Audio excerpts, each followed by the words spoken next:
Click.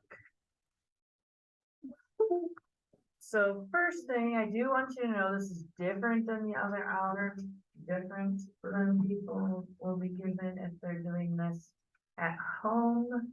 Today, you will have the entire hour to be working on these. I would suggest that they don't leave the classroom just because it gets lost. But here is how you're gonna be grading. Let me show you the project work first. All right. So here's your clue sheet. It says, "Dear detective, someone has robbed the National Bank of Illuminations in Washington, D.C. It is your job to use the clues left by the perpetrators to locate and apprehend the robber. Your tools will be your power of deduction and your mathematical knowledge. Good luck cracking this case. Sincerely, Captain P. Pythagoras." Have you heard of that? All right, so I'm going to give you a different number of clues here. You're going to see that the perpetrator is so many centimeters tall. You're going to see how many pounds of quarters were stolen. And you're going to see that the getaway car was a silver 1989 HN cosign, which travels so many miles per gallon of gas. So here's your suspect list. Sorry, the pictures are a little dark, especially here. Here's their heights, where they were arrested, and how much stolen money they had. So you're going to use the answers from the clue sheet to select the culprit. So Mrs. Dwyer was apprehended in Pittsburgh, Pennsylvania with $500. She's 6'3". I don't think so. Mr. Collins, he probably is about 5'6", so he was apprehended in Philadelphia, Pennsylvania with $500. Miss Raleigh was apprehended in Richmond, Virginia with $6,400. So she and Mrs. Dwyer are the same heights. There's 3 of us with the same heights, 3 that are the other height. So you can see how much they had, 640, 640. We've got to figure this out. It was my mom. Maybe. It was you. I very you would do something like that. Clue sheet, dear detective. We just read that. So one surveillance camera was able to capture the image on the next page. The image shows the thief standing next to the door. In real life, the door measures 84 inches, but it is only 16.8 centimeters in the picture.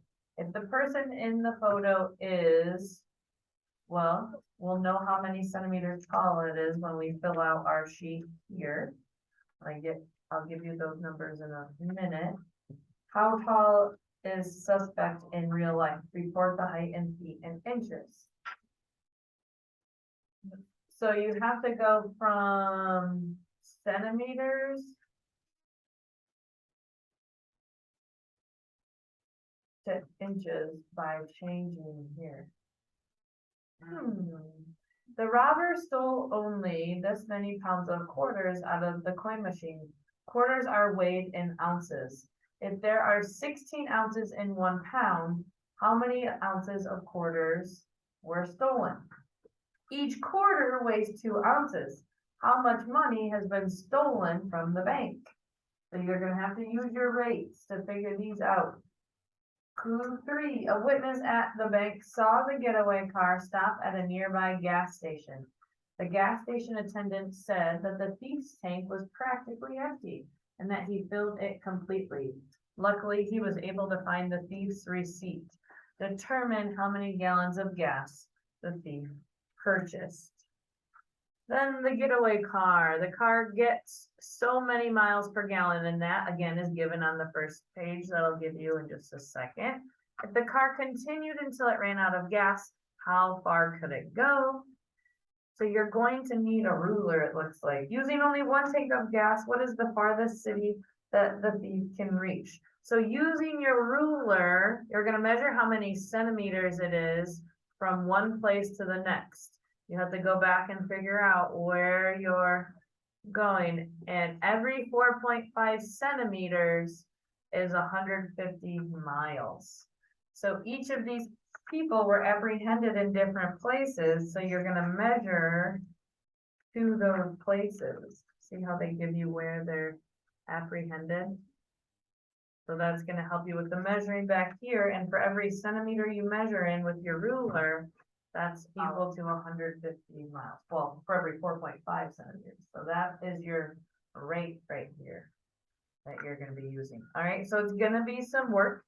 You may work with a partner of your choice. So go ahead and get situated in your partners. I'll bring these around to you and then we will fill out those few blanks. Remember, the goal is here. We need to select and apply mathematical problem-solving techniques to recognize patterns, describe them as relationships or general rules, draw the correct conclusion consistent with the correct findings, and provide justifications or approve. So in other words, show your work, get the correct answer, If apply problem solving skills, okay? All right, so you have the entire hour to complete these. We'll see where we're at when we get done today. We may offer another additional time, okay? All right. Find your